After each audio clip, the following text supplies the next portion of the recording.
तो आज का हमारा टॉपिक है ऑक्टाहेड्रल वॉइड्स। इससे पहले हम लोग जो हैं टेट्राहेड्रल वॉइड के बारे में पढ़े हैं। आज हम लोगों को क्या देखना है, तो आज हम लोगों को जो है यानी कि ऑक्टाहेड्रल वॉइड देखना है। ऑक्टाहेड्रल वॉइड होता क्या है? ऐसे हम देखे थे कि ऑक्टाहेड्रल वॉइड जो है फर्स्ट लेयर में बनता है। नहीं, ऑक्टाहेड्रल वॉइड यानी कि लैटिस के यानी 3 डायमेंशन क्लोज पैकिंग के लैटिस में फर्स्ट लेयर में बनता है। और सेकेंड लेयर में कौन सा बनता है? तो टेट्राहेड्रल वॉइड, जिसको कि हम पहले समझ चुके हैं और कैसे बनता है ये भी समझ चुके हैं, और वॉइड क्या होता है ये भी हम लोग जान चुके हैं। अब जो है आगे की तरफ चलते हैं। तो octahedral voids it is formed by combination of 6 sphere, यानी इसका फॉर्मेशन कितने स्फीयर के कम्बिनेशन से होता है? तो 6 स्फीयर। तो ये 6 स्फीयर रहेगा कैसे? तो देखते हैं। एक स्फीयर, दूसरा स्फीयर और तीसरा स्फीयर, ठीक है, रखा गया। यहाँ एम्प्टी स्पेस बच रहा है। नहीं, इस एम्प्टी स्पेस को क्या करना है? और कम करना है, यानी जितना कम कर सकते हैं उतना कम करना है। तो क्या करते हैं आप? उल्टा करके, नहीं उल्टा करके, तो 2 स्फीयर इधर से और एक स्फीयर इधर से, यानी 2 स्फीयर के बीच जो डिप्रेशन होता है उसी में। फिर भी यहाँ पर जो है एम्प्टी स्पेस बचेगा ही, और यही एम्प्टी स्पेस किस नाम से जाना जाता है? तो ऑक्टाहेड्रल वॉइड के नाम से। किस नाम से? ऑक्टाहेड्रल वॉइड के नाम से। तो कैसे इसका फॉर्मेशन 6 स्फीयर से होता है समझ में आ गया होगा। और इसका शेप कैसा होता है? नहीं, इसका शेप कैसा होता है? तो शेप इसका देख लेते हैं कि शेप कैसा होता है।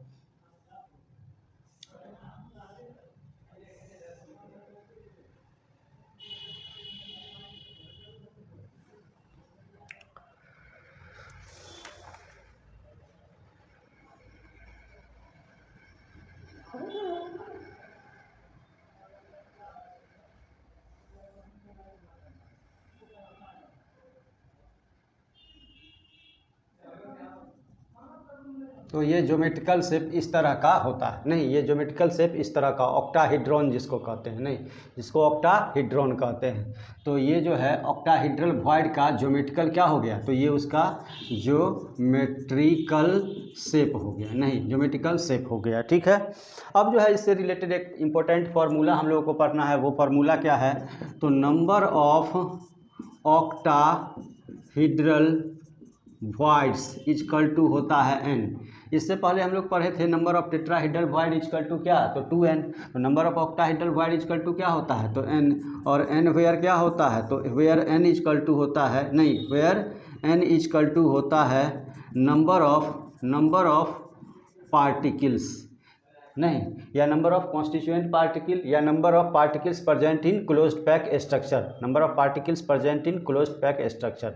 अब एक और बात समझना है। तो वो बात क्या समझना है?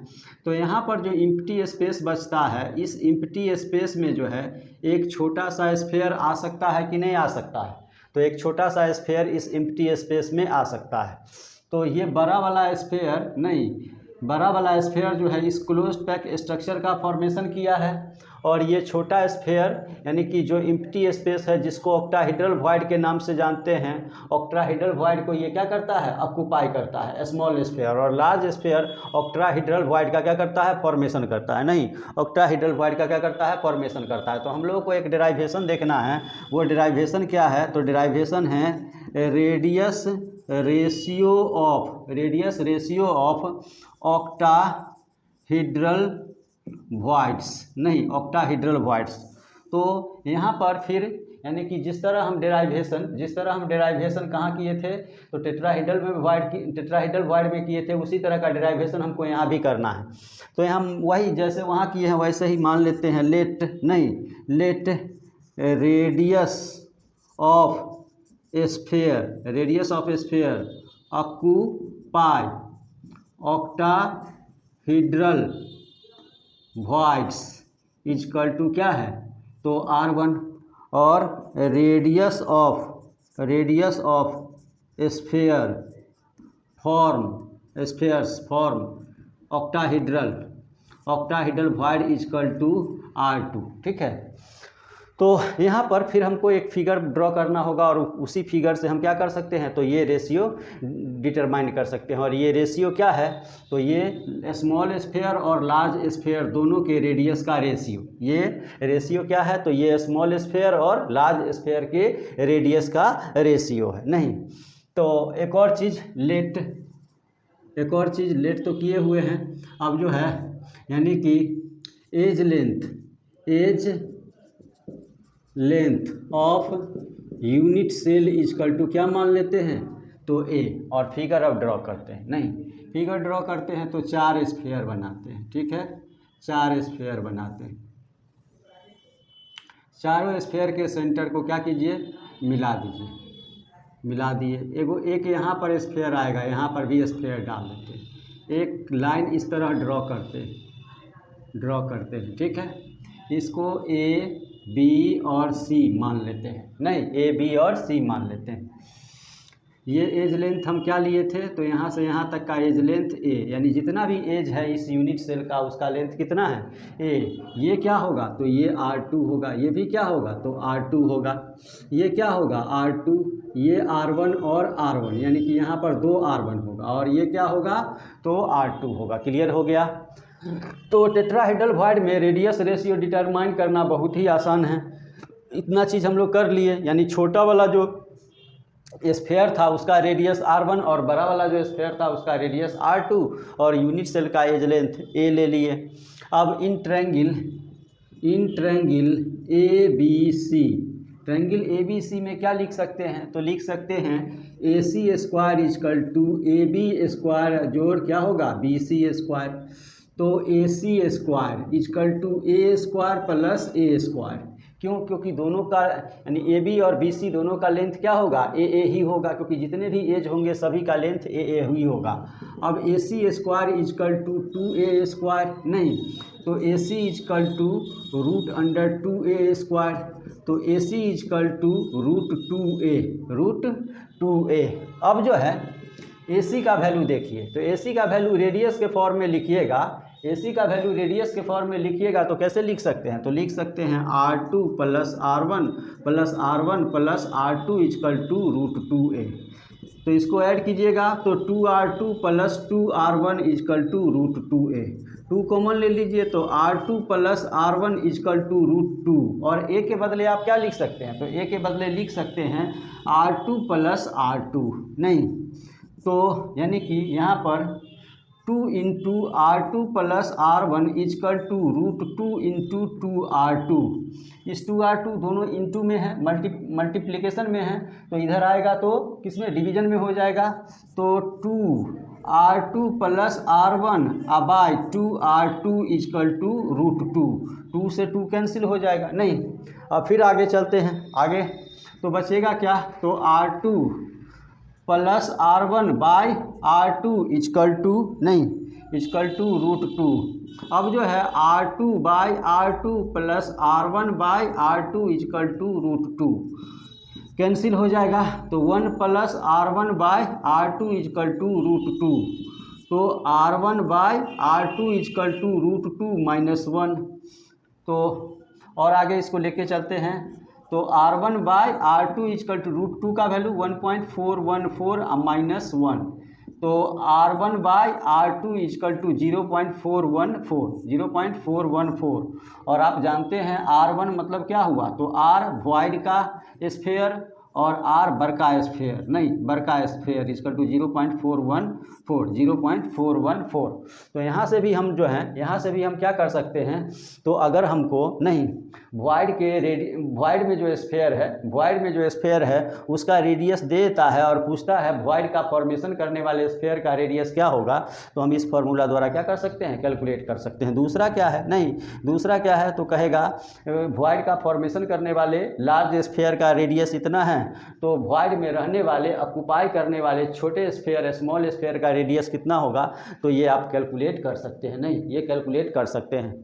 जिसको नोट करना हो वीडियो पॉज करके नोट कर लीजिएगा। वीडियो अच्छा लगता है तो वीडियो को पूरा देखिए, लाइक कीजिए और सब्सक्राइब कीजिए, और अपने दोस्तों को भी बताइए वीडियो वॉच करने के लिए। आप लोग वीडियो देखिएगा, लाइक कीजिएगा, उसके बाद ही हम वीडियो कंटिन्यू कर पाएंगे।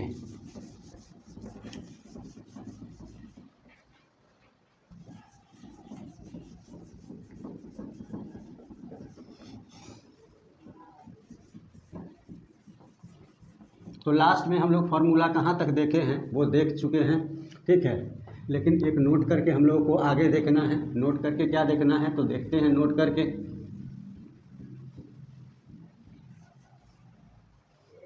कि नोट इन आयनिक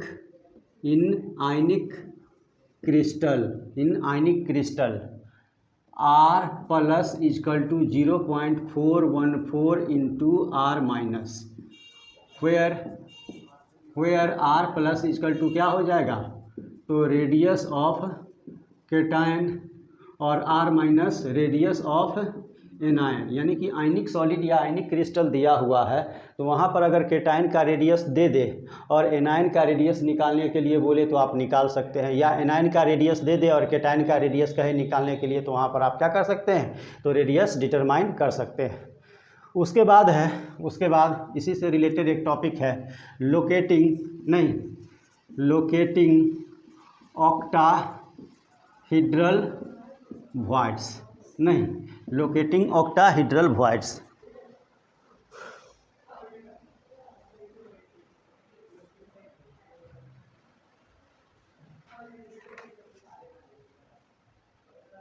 तो लोकेटिंग ऑक्टाहेड्रल वॉइड्स क्या होता है, नहीं तो लोकेटिंग ऑक्टाहेड्रल वॉइड को समझने के लिए हम लोग समझ सकते हैं कि यूनिट सेल में या लैटिस में ऑक्टाहेड्रल वॉइड कहाँ कहाँ प्रेजेंट रहता है, नहीं, और हम उसको कैसे डिटरमाइन कर सकते हैं, नहीं।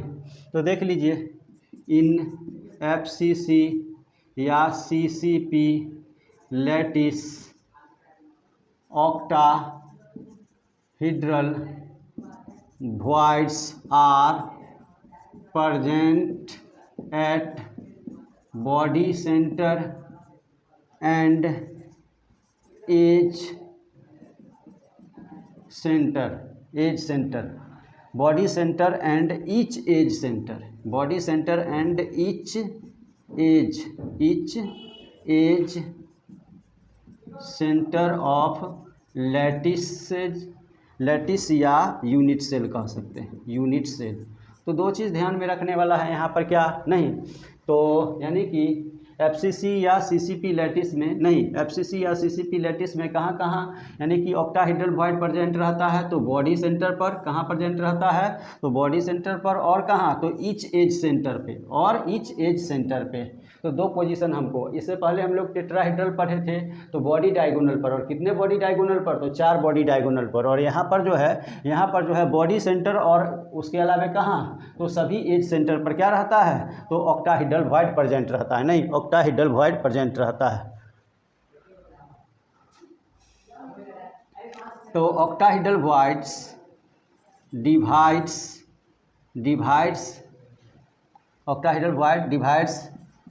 Body diagonal into 2 equal parts. ये ऑक्टाहेड्रल वॉइड क्या करता है तो बॉडी डायगोनल को 2 इक्वल पार्ट में डिवाइड करता है, 2 इक्वल पार्ट में डिवाइड करता है। अब लोकेटिंग का मतलब कहाँ कहाँ है तो बॉडी सेंटर पे और ईच एज सेंटर पे, नहीं ईच एज सेंटर पे।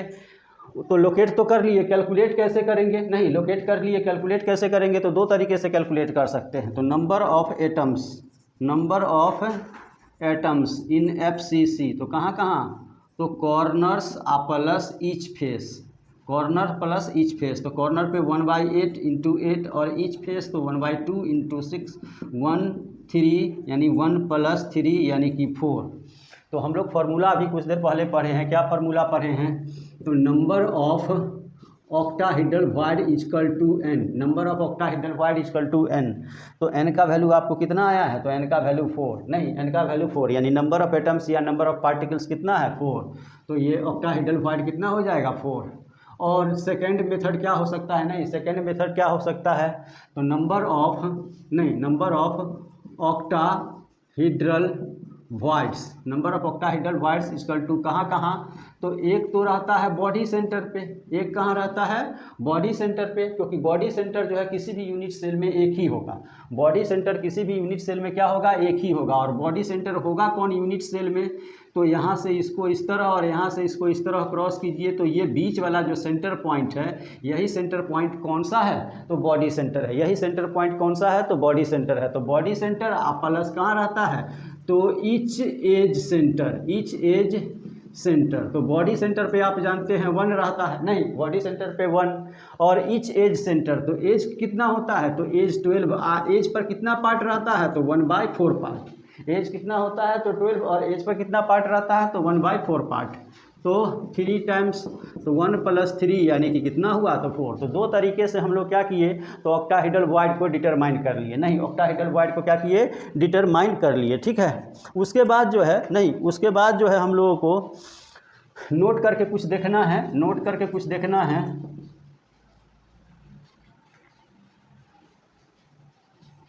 नोट फर्स्ट में shortest distance between 2 tetrahedral void equal to होता है a/2, और shortest distance between 2 octahedral void equal to a/√2, a/√2, और shortest distance between tetrahedral void and octahedral void equal to √3a/2, √3a/2। ये important formula है, इसको याद रखना है, नहीं इंपॉर्टेंट फार्मूला है, इसको याद रखना है। यानी कि दो टेट्राहेड्रल वॉइड के बीच मिनिमम कितना डिस्टेंस हो सकता है, नहीं मिनिमम कितना डिस्टेंस हो सकता है, तो एज लेंथ का आधा, एज लेंथ का क्या हो जाएगा, आधा, नहीं क्योंकि एज लेंथ अगर a लेते हैं तो एज लेंथ का आधा। तो और मान लीजिए 2 ऑक्टाहेड्रल वॉइड के बीच मिनिमम डिस्टेंस कितना होगा, तो a/√2, यानी a में √2 से डिवाइड कर दीजिएगा, तो 2 ऑक्टाहेड्रल वॉइड के बीच मिनिमम कितना डिस्टेंस होगा, ये डिटरमाइन आप कर सकते हैं। उसके बाद टेट्राहेड्रल और ऑक्टाहेड्रल वॉइड के बीच मिनिमम कितना डिस्टेंस हो सकता है, टेट्राहेड्रल और ऑक्टाहेड्रल वॉइड के बीच मिनिमम कितना डिस्टेंस हो सकता है, तो ये डिटरमाइन करना होगा।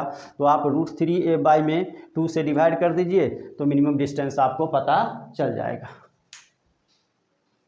तो थर्ड में हम लोगों को पढ़ना है ट्रेंगुलर वॉइड्स। थर्ड में क्या पढ़ना है, तो थर्ड में है triangular voids. It is found only in 2D close packing, यानी कि ट्रेंगुलर वॉइड जो है, ट्रेंगुलर वॉइड जो है कहाँ पाया जाता है, तो ओनली 2D क्लोज पैकिंग में पाया जाता है, नहीं 2D क्लोज पैकिंग में पाया जाता है। और इट्स कोऑर्डिनेशन नंबर इज 3। इसके बारे में बस इतना ही जानना है, क्योंकि हम बोले थे कि 2 ही मेन वॉइड होता है, एक टेट्राहेड्रल और दूसरा क्या होता है, ऑक्टाहेड्रल, ठीक है। और 4th नंबर में हम लोगों को पढ़ना है क्यूबिकल वॉइड्स।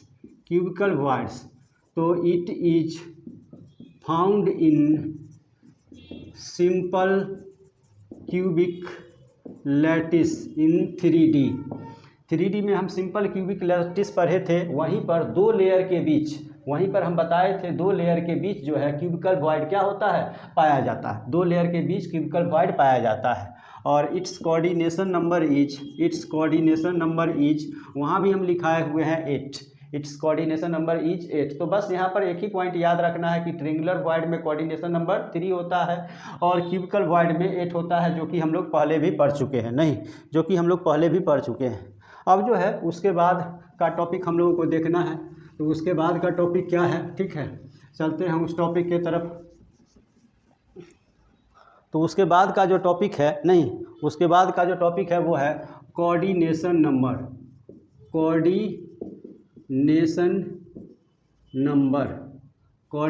नंबर बहुत इंपॉर्टेंट है, डेफिनेशन बार बार पूछता है +2 के एग्ज़ाम में, इसलिए इसको आप जो है सो याद रखिएगा। नहीं कोऑर्डिनेशन नंबर तो होता क्या है, ये हम पहले इसका कॉन्सेप्ट हम पहले पढ़ चुके हैं, नहीं पहले पढ़ चुके हैं, तो पहले डिफाइन कर लेते हैं, फिर एक बार देखेंगे। तो द नंबर ऑफ नियरेस्ट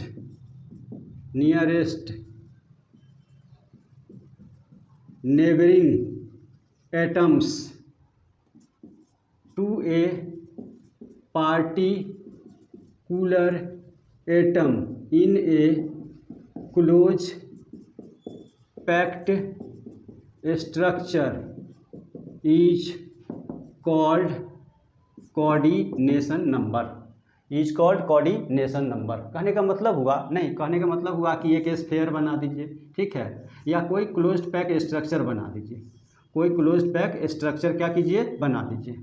अब आपसे पूछा जाए कि इस स्फीयर को डायरेक्टली कितना स्फीयर टच कर रहा है, तो एक ये और एक ये 3, तो इसका मतलब इसको भी 3, इसको भी 3, इसको भी 3, इसको भी 3 और इसको भी 3 टच कर रहा होगा। लेकिन अगर देखा जाए इसको, तो इसको 1 2 3 4 5 6 7 टच कर रहा है डायरेक्टली, नहीं 7, तो 7 टच कर रहा है। तो यहाँ पर इसका कोऑर्डिनेशन नंबर पूछे, तो आप कह सकते हैं कितना होगा, तो 7। तो किसी पार्टिकुलर एटम के या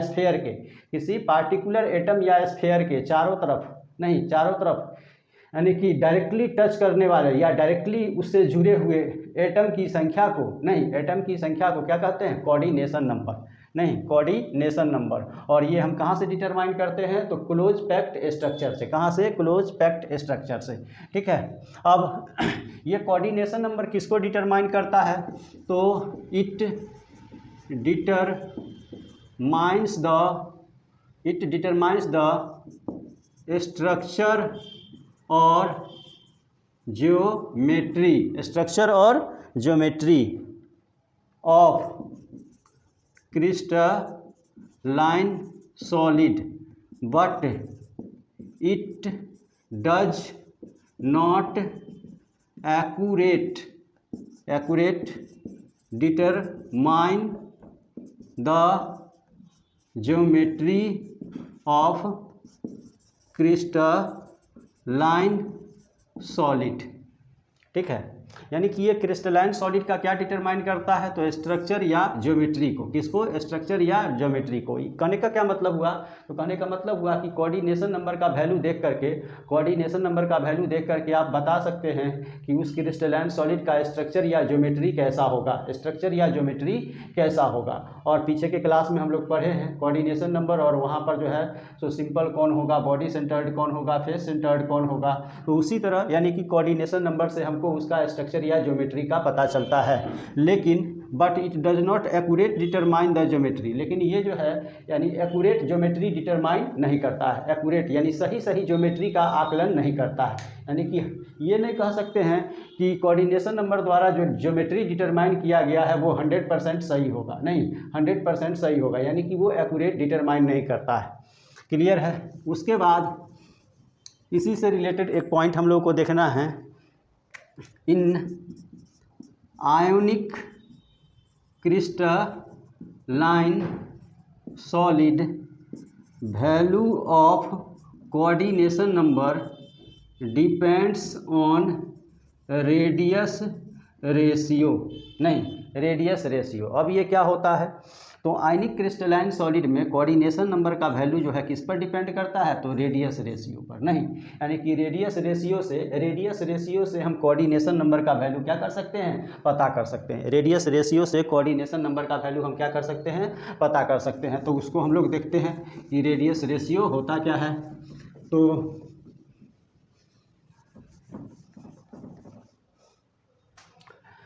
रेडियस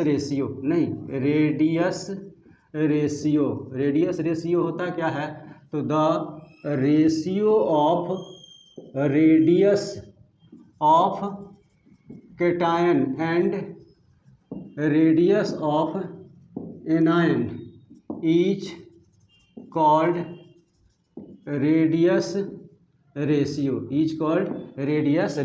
ठीक है, इज कॉल्ड रेडियस रेशियो।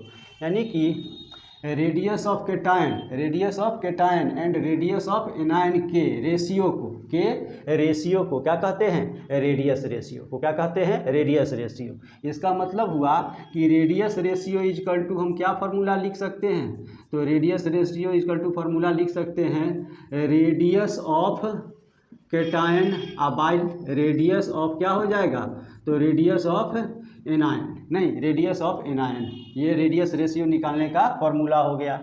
तो रेडियस रेशियो इक्वल टू और r plus by r minus, ठीक है। उसके बाद नोट करके एक पॉइंट हम लोगों को देखना है, नहीं तो उससे पहले हम लोग समझ लेते हैं कि रेडियस रेशियो से कोऑर्डिनेशन नंबर का वैल्यू कैसे पता चलता है। नहीं, रेडियस रेशियो से कोऑर्डिनेशन नंबर का वैल्यू कैसे पता चलता है। तो रेडियस रेशियो अगर 0.00 से 0.151 के बीच हो तो कोऑर्डिनेशन नंबर का वैल्यू 2 होगा। नहीं, यानी कि आप रेडियस रेशियो का वैल्यू क्या कीजिए, निकालिए। रेडियस रेशियो का वैल्यू आप क्या कीजिए, निकालिए। और आपको रेडियस रेशियो का वैल्यू यानी कि 0.147 ऑब्टेंड हुआ, 147 ऑब्टेंड हुआ। इसका मतलब है कि ये 0.000 से 0.151 के बीच है। नहीं तो आप सीधा आप कह सकते हैं कि यहाँ पर कोऑर्डिनेशन नंबर कितना होगा, तो 2। उसी तरह 0.475 रहे, 0.475 रहे तो 475, तो 475 तो 414 से 732 के बीच में, तो यहाँ कोऑर्डिनेशन नंबर आप क्या बता सकते हैं, तो 6। नहीं, उसके बाद 829 0.829 रहे, 0.829 रहे तो 0.829 0.732 से 1.00 के बीच आएगा। इसका मतलब यहाँ पर कोऑर्डिनेशन नंबर का वैल्यू कितना हो जाएगा, तो 8। कोऑर्डिनेशन नंबर का वैल्यू कितना हो जाएगा, तो 8। तो यानी कि रेडियस रेशियो से हम कोऑर्डिनेशन नंबर का वैल्यू डिटरमाइन कर सकते हैं। कैसे, तो ये चार्ट है, इस चार्ट को याद रखना है अच्छी तरह से। ये चार्ट हमको याद रहेगा, उसके बाद ही हम यानी कि कोऑर्डिनेशन नंबर का वैल्यू क्या कर सकते हैं, बता सकते हैं। इसलिए इस चार्ट को आप अच्छे से याद कर सकते हैं। उसी तरह 0.151 से 0.225 के बीच हो तो कोऑर्डिनेशन नंबर 3, 0.225 से 0.414 के बीच हो तो कोऑर्डिनेशन नंबर 4, 0.414 से 0.732 के बीच हो तो 6, 0.732 से 1.00 के बीच हो तो 8। नहीं 8। तो एक पॉइंट यहाँ लास्ट में समझने वाला है कि रेडियस रेशियो का वैल्यू 1 से ज़्यादा नहीं होता है, 1 से ज़्यादा नहीं होता है, या 1 से ज़्यादा नहीं हो सकता है। क्यों नहीं 1 से ज़्यादा हो सकता है, तो मतलब एक ऐसा भी कंडीशन आ सकता है, एक ऐसा भी कंडीशन आ सकता है जब r प्लस और r माइनस दोनों इक्वल हो जाए, यानी कि ये भी 12 हो जाए और ये भी 12 हो जाए। नहीं, ये भी 12 और ये भी 12, लेकिन एक और चीज़ है क्या, तो यहाँ पर वैल्यू 1 आ जाएगा, यहाँ पर वैल्यू 1 आ जाएगा। लेकिन एक और बात है कि ये कभी भी 1 से ज़्यादा नहीं हो सकता है। नहीं, ये कभी भी जो है r माइनस से ज़्यादा नहीं हो सकता है। दोनों के इक्वल हो सकता है लेकिन r माइनस के ज़्यादा नहीं हो सकता है उस कंपाउंड में। नहीं, उस कंपाउंड में यानी कि r माइनस से ज़्यादा नहीं हो सकता है। इसलिए रेडियस रेशियो का वैल्यू 1 से ज़्यादा नहीं होता है। इसलिए आयनिक कंपाउंड में एक क्वेश्चन भी इस तरह का एराइज किया जाता है कि आयनिक कंपाउंड में कोऑर्डिनेशन नंबर का वैल्यू 8 से ज़्यादा क्यों नहीं होता है, कोऑर्डिनेशन नंबर का वैल्यू 8 से ज़्यादा क्यों नहीं होता है। तो आप कह सकते हैं कि आयनिक कंपाउंड में रेडियस रेशियो का वैल्यू मैक्सिमम कितना होता है, 1, और ये 1 से ज़्यादा इंक्रीज नहीं कर सकता है। तो 1 से ज़्यादा इंक्रीज नहीं कर सकता है, इसलिए यानी कि कोऑर्डिनेशन नंबर का वैल्यू आयनिक कंपाउंड में 8 से अधिक नहीं होता है, 8 से अधिक नहीं होता है। क्लियर है। उसके बाद यानी कि कोऑर्डिनेशन नंबर का वैल्यू 2 रहेगा तो शेप कैसा होगा, तो लीनियर। नहीं, हम बोले हैं कि कोऑर्डिनेशन नंबर जो है शेप या ज्योमेट्री को भी डिटरमाइन करता है। कोऑर्डिनेशन नंबर शेप या ज्योमेट्री को भी डिटरमाइन करता है। वही अगर 3 रहेगा तो कैसा ज्योमेट्री होगा, तो ट्रायंगुलर, 4 रहेगा तो टेट्राहेड्रल या स्क्वायर प्लेनर, 6 रहेगा तो ऑक्टाहेड्रल, और 8 रहेगा तो बॉडी सेंटर्ड क्यूबिक। और एग्जाम्पल क्या होगा, नहीं एग्जाम्पल क्या होगा कोऑर्डिनेशन नंबर 2 वाले आयनिक कंपाउंड का, तो HF, नहीं 3 वाले का BrO3, नहीं और 4 वाले का तो SiO4 2 HGS CuCl BaS CuI ZnS, और 6 वाले का NaCl MgO CaO KBr, और 8 वाले का CsCl caesium chloride caesium bromide. और नोट करके लास्ट में क्या देखना है, तो the value of coordination number, नहीं नोट करके क्या देखना है, नोट करके तो the value of coordination number increases with increase of temperature while increase of pressure while decrease with क्या हो जाएगा, तो टेम्परेचर, डिक्रीज विथ टेम्परेचर, यानी प्रेशर बढ़ने पर कोऑर्डिनेशन नंबर का वैल्यू क्या होता है, बढ़ता है। प्रेशर बढ़ने पर कोऑर्डिनेशन नंबर का वैल्यू क्या होता है, बढ़ता है। और टेम्परेचर बढ़ने पर कोऑर्डिनेशन नंबर का वैल्यू क्या होता है, घटता है। नहीं तो कैसे, तो एक एग्जांपल देखते हैं। जैसे कि NaCl है, नहीं NaCl है, ठीक है। इधर प्रेशर क्या कर रहे हैं, तो इधर प्रेशर जो है इंक्रीज करा रहे हैं, और इधर क्या कर रहे हैं, तो टेम्परेचर इंक्रीज करा रहे हैं। यहाँ पर कोऑर्डिनेशन नंबर का वैल्यू 6:6 है, यानी कि 6 है। और इधर सीजियम क्लोराइड है और इसका 8:8 है, यानी कि 8 है। नहीं तो सोडियम क्लोराइड के केस में 6:6 है, प्रेशर बढ़ाए तो इसका कोऑर्डिनेशन नंबर 6 से कितना हो गया, तो 8। 6 से कितना हो गया, 8, यानी कि ये किसका वाला कोऑर्डिनेशन नंबर शो करने लगा, तो सीजियम क्लोराइड वाला। कब, जब हम प्रेशर क्या किए, इंक्रीज किए। लेकिन टेम्परेचर जब इंक्रीज किए तो इसका कोऑर्डिनेशन नंबर घट के 8 से किसका वाला हो गया, तो सोडियम क्लोराइड वाला। नहीं किसका वाला हो गया, सोडियम क्लोराइड वाला। तो ये पॉइंट जो है सो नोट करने वाला है, नहीं ये पॉइंट नोट करने वाला है। तो यहीं तक था क्लोज पैक स्ट्रक्चर से रिलेटेड। अब इसके बाद जो है, अब इसके बाद हम लोग का न्यूमेरिकल सेशन चलेगा। क्या चलेगा, न्यूमेरिकल सेशन, यानी कि अभी तक हम जितना पढ़े हैं कॉन्सेप्ट, उस कॉन्सेप्ट के आधार पर क्या क्या न्यूमेरिकल हमको पूछा जाएगा। तो नेक्स्ट क्लास जो होगा वो न्यूमेरिकल सेशन होगा।